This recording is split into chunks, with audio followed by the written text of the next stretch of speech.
ஸ்ரீ சங்கரா TV நேயர்களுக்கு வணக்கம். சுபதினம் நிகழ்ச்சியில் அனைவரையும் சந்திக்கிறதுல மிகவும் மகிழ்ச்சி. இன்னைக்கு மார்ச் மாதம் 17ஆம் தேதி செவ்வாய்க்கிழமை. இன்னைக்கு மாத சிவராத்திரி. இன்னைக்கு சதயம் நட்சத்திரத்திற்கான ஆலயத்தை நம்ம பார்க்க போறோம். இன்னைக்கு சந்திரன் கும்ப ராசியில சஞ்சாரம் செய்கிறார்.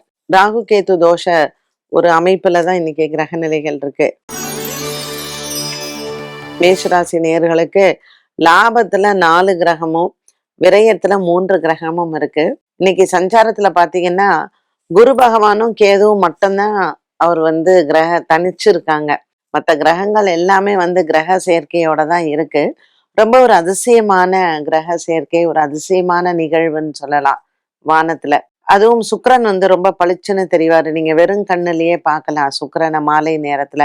ஒரு 8-9 மணிக்கு பாத்தீங்கன்னா சுக்கிரன் நீங்க பார்க்கலாம். இந்த கிரக அமைப்புல இப்ப ஏற்கனவே போர் போயின்னு இருக்கு இல்லையா? ஸோ செவ்வாயினுடைய மாற்றம் இருக்கும் வரைக்கும் இந்த பதற்றம் இருக்கும். அதுக்கப்புறம் இந்த பதற்றம் இருக்காது. ஸோ செவ்வாய் கொஞ்சம் சீக்கிரத்திலே மாறிடுறாரு மீன ராசிக்கு. பட் அகெயின் திரும்ப அவர் சூரியன் சனியோட செவ்வாய் இருக்கும் பொழுது வேற விதமான பிரச்சனைகள் உலக அளவுல வரும்.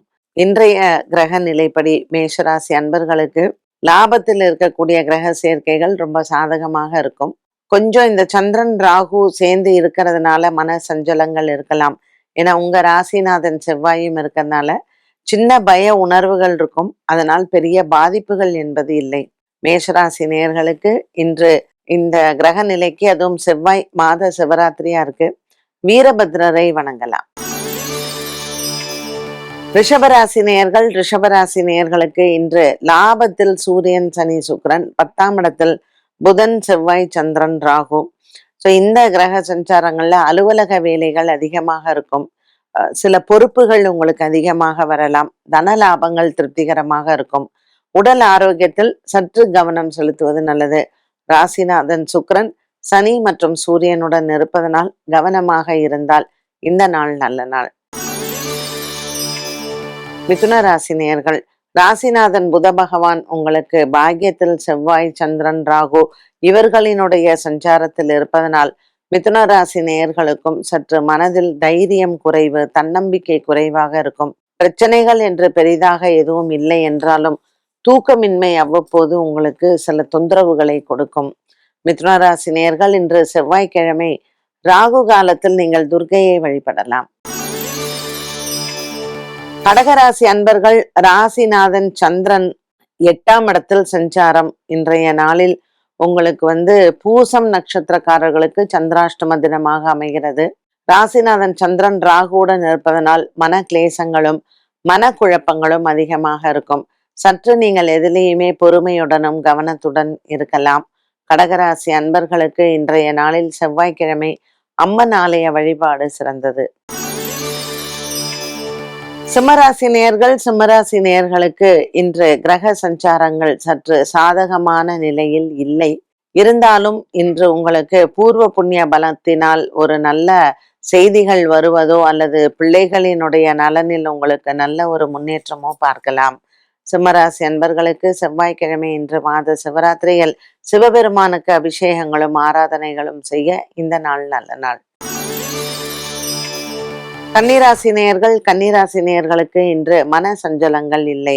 இன்று உங்களுக்கு அதிகமான செலவுகள் இருக்கும். அலுவலக ரீதியாக சில முக்கிய மாற்றங்களும் திருப்பங்களும் போகலாம். இன்று நீண்ட நாட்களுக்கு பிறகு ஒரு சில கனவுகள் நிறைவேறும். துலாம் ராசி அன்பர்கள், இன்றைய நாளில் மன சஞ்சலங்கள் இல்லை. துலாம் ராசி நேயர்களுக்கு இன்று பல நாள் கனவுகள் நிறைவேறும். இன்று துலாம் ராசி அன்பர்களுக்கு வரவேண்டிய பண பாக்கிகளை வசூல் செய்யலாம். வீடு வாங்குவது, வீடு கட்டுவது, இது போன்ற நிகழ்வுகளுக்கு இந்த நாள் ஏற்றதாக அமைகிறது. விருச்சிக ராசி நேயர்களுக்கு இன்று மனதளவில் இருக்கக்கூடிய பய உணர்வு நீங்கும். பிள்ளைகளிடத்திலிருந்து வந்த சண்டைகள் மாறும். கணவன் மனைவி உறவு சிறப்பாக இருக்கும். பல நாட்களாக நீங்கள் இருந்து வந்த ஒரு சில மனவேதனைகள் இன்றைய நாளில் உங்களுக்கு மாறக்கூடும். கொடுக்கல் வாங்கலில் இன்று உங்களுக்கு நல்ல ஒரு மாற்றத்தை பார்க்கலாம். தனுசு ராசி நேயர்களுக்கு இன்று குடும்பத்தில் இருக்கக்கூடிய பெரியவர்களின் உடல் ஆரோக்கியத்தில் இருந்து வந்த பயம் நீங்கும். தனுசு ராசி அன்பர்களுக்கு 4ஆம் இடத்தில் இருக்கக்கூடிய சூரியன் மற்றும் சனியின் சேர்க்கையினால் தகப்பனிடத்தில் வாக்குவாதங்களும் சண்டை சச்சரவுகளும் வரலாம். கவனமாக இருப்பது நல்லது. மகர ராசி அன்பர்கள் இன்று மனக்குறைகள் இல்லை. பல நாட்களாக இருந்து வந்த வாக்குவாதங்கள் மற்றும் மகர ராசி அன்பர்களுக்கு ஏற்படக்கூடிய மன சஞ்சலங்கள் தீரும். கணவன் மனைவி உறவு சிறப்பாக இருக்கும். நீண்ட நாளாக உங்களுக்குள் இருக்கக்கூடிய ஒரு சில பிரிந்தவர்கள் ஒன்று சேருவார்கள். கும்பராசி அன்பர்கள் இன்று கும்பராசி அன்பர்களுக்கு குடும்ப சூழ்நிலைகளில் இருக்கக்கூடிய குழப்பங்கள் தீரும். பெரிய மன சஞ்சலங்கள் மற்றும் பெரிய பிரச்சனைகளை தீர்க்கக்கூடிய வழி பிறக்கும். இன்று உங்கள் பிள்ளைகளால் உங்களுக்கு நன்மைகள் நடக்கும். மீனராசி அன்பர்கள் உடல் ஆரோக்கியத்தில் முன்னேற்றங்கள் உண்டு. உத்திரட்டாதி நட்சத்திரக்காரர்களுக்கு இதுவரையில் இருந்து வந்த ஒரு பயம் விலகும். பல நாட்களாக வேலை தேடி கொண்டிருப்பவர்களுக்கு இன்று அதற்கான நல்ல செய்திகள் வரலாம். வீடு வாங்குவது, வீடு கட்டுவது, இதில் இருக்கக்கூடிய பிரச்சனைகளுக்கு இன்று தீர்வுகளை காணலாம். பல நாட்களாக இழுபறியில் இருந்து வந்த அரசு சம்பந்தப்பட்ட பிரச்சனைகள் மற்றும் வழக்கு விசாரணைகள் போன்றவற்றிற்கும் நல்ல முடிவை பார்க்கலாம். 12 ராசிகளுக்கும் உண்டான பலன் மற்றும் பரிகாரத்தை பார்த்தோம். இந்த நாளுக்கான கேள்வியை பார்க்கலாம். சதய நட்சத்திரத்தில் பிறந்தவர்கள் வணங்க வேண்டிய ஆலயம் எது? சதயம் நட்சத்திரக்காரர்களுக்கு ரொம்ப ரொம்ப ஒரு சிறப்பான ஆலயம் சொல்லப்பட்டிருக்கு. இது எங்க இருக்கு அப்படின்னு பாத்தீங்கன்னா, நாகப்பட்டினம் மாவட்டத்தில் திருப்புகலூர் அப்படிங்கிற ஒரு இடம். இங்க அக்னிபுரீஸ்வரர்னு ஒரு கோவில். இந்த அம்பாளின் பெயர் கருந்தர் குழலி அப்படிங்கிற திருநாமம். ஒரு 2000 ஆண்டு பழமை வாய்ந்த இடம். இங்க அப்பர் சுந்தரர் இவங்க 2 பேருக்குமே ஒரு முக்கிய பங்கு இருக்கு இந்த ஆலயத்துல. ஸோ அப்பர் பெருமான் என்ன பண்ணுவாராம், இந்த ஆலயத்திற்கு வருபவர்கள் அவங்க ஈசனை வணங்கணும்னு சொல்லி அவர் இந்த புல்லெல்லாம் எடுத்து திருப்பணிகள் எல்லாம் பக்தர்களுக்கு, சிவன் அடியார்களுக்கு அவரு அந்த கோவில்ல இருக்கக்கூடிய மண்ணெல்லாம் சரி செய்து, ஸோ கோவிலுக்காக அவர் அங்கேயே இருந்து முக்தி பெற்ற ஸ்தலம் தான் இந்த திருப்புகலூர்ல அக்னிபுரீஸ்வரர். இதுல இன்னொரு புராண கதையும் உண்டு. பானாசுரனுக்கு அவன் ஒரு அசுரன். ஸோ அந்த அசுரனுக்கு அவங்க அம்மாவுக்கு உலகத்திலே இருக்கக்கூடிய ஒரு பெஸ்ட் சிவலிங்கத்தை கொடுக்கணும் அப்படிங்கிறதுக்காக நிறைய சிவலிங்கத்தை இந்த இடத்துல திருப்புகலூர்ல அவர் வச்சிருக்காரு. ஸோ எல்லா சிவலிங்கத்தையும் அகற்றும் பொழுது ஒரு சிவலிங்கத்தை மட்டும் அவரால் அகற்றவே முடியவில்லையாம்.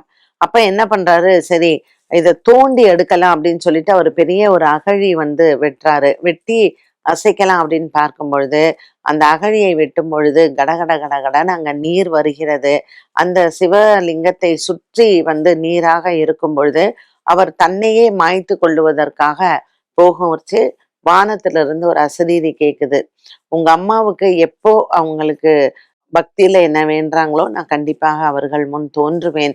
அதனால இங்க இந்த சிவன்ல நான் அக்னிபுரீஸ்வரராக இருக்கேன், இந்த அகழியில தண்ணி அப்படியே இருக்கும்னு சொல்லி மறைஞ்சிடுறாரு.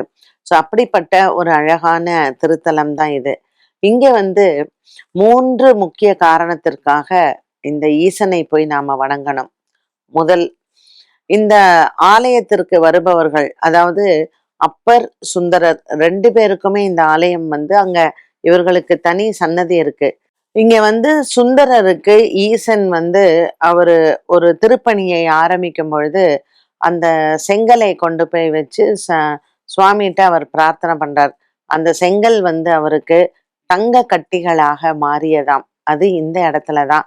அதனால இந்த இடம் எப்படின்னா, உங்களுக்கு வீட்டுல வாஸ்து சரியில்லை அப்படிங்கிறவங்க இந்த ஆலயத்தில் சதயன் நட்சத்திரம் அன்று வழிபடுவது ரொம்ப ரொம்ப விசேஷம். அப்படி இல்லைன்னா உங்களுக்கு என்னைக்கு முடிஞ்சதோ போய் வழிபாடு செய்யுங்க. இப்ப நீங்க புதுசா வீடு கட்ட போறீங்க அப்படின்னாலும் உங்க செங்கலை எடுத்துட்டு இங்க சுந்தரர்கிட்ட வச்சு பூஜை பண்ணி எடுத்துட்டு போனீங்கன்னா வீடு எந்த விதமான தடையும் இல்லாமல் நல்லபடியா நடக்கும் அப்படிங்கிறது ரொம்ப ரொம்ப சிறப்பான பக்தர்களினுடைய ஒரு நம்பிக்கை. அடுத்ததாக இந்த ஆலயத்தின் சிறப்பு என்னன்னு கேட்டீங்கன்னா, இங்க இருக்கக்கூடிய அம்பாள் ஒரு கர்ப்பிணி பெண்ணுக்கு கருவை காத்து அவளுக்கு பிரசவமும் பார்த்த அம்பாள் தான் இங்க நமக்கு அருள் பாலிக்கிறாங்க. ஸோ கருவை காத்த நாயகி அப்படிங்கிறதுனால கருந்தர் குழலி அப்படின்னு திருநாமத்தோட இந்த அம்மன் வந்து இங்க நமக்கு அருள் பாலிக்கிறாங்க. ஒரு 2000 வருடம் பழமை வாய்ந்த ஒரு ஆலயம். சதயம் நட்சத்திரக்காரர்கள் சதயம் நட்சத்திரத்தன்று இங்க வந்து கடந்த காலம், நிகழ்காலம், எதிர்காலம் இதை நமக்கு சொல்லுவதற்காக இங்க சூரிய பகவான் ஒரு வித்தியாசமான ஒரு அமைப்புல வந்து இங்க இருக்கிறாங்க. அந்த அமைப்பு எப்படின்னு கேட்டீங்கன்னா 7 ஜுவாலைகள், 7 கைகள், 3 கால்கள், 4 கொம்புகள் இப்படி வந்து அவரினுடைய ஒரு வித்தியாச அமைப்பு இந்த ஆலயத்துல வந்து நம்ம பார்க்கலாம். ஸோ கடந்த காலம், நிகழ்காலம், எதிர்காலம் இவற்றை கூறுவதற்காகவே வர்த்தமானேஸ்வரரை வந்து இங்க நம்ம அந்த வடிவுல வந்து பார்க்கலாம்.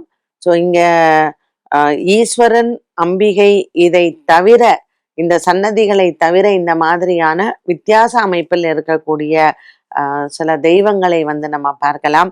பல பழைய புராண கதைகளை கொண்ட இந்த திருப்புகழூர் அப்படிங்கிற இடத்துக்கு சதய நட்சத்திரக்காரர்கள் மட்டும்தான் போகணும் அப்படிங்கிறது இல்லை.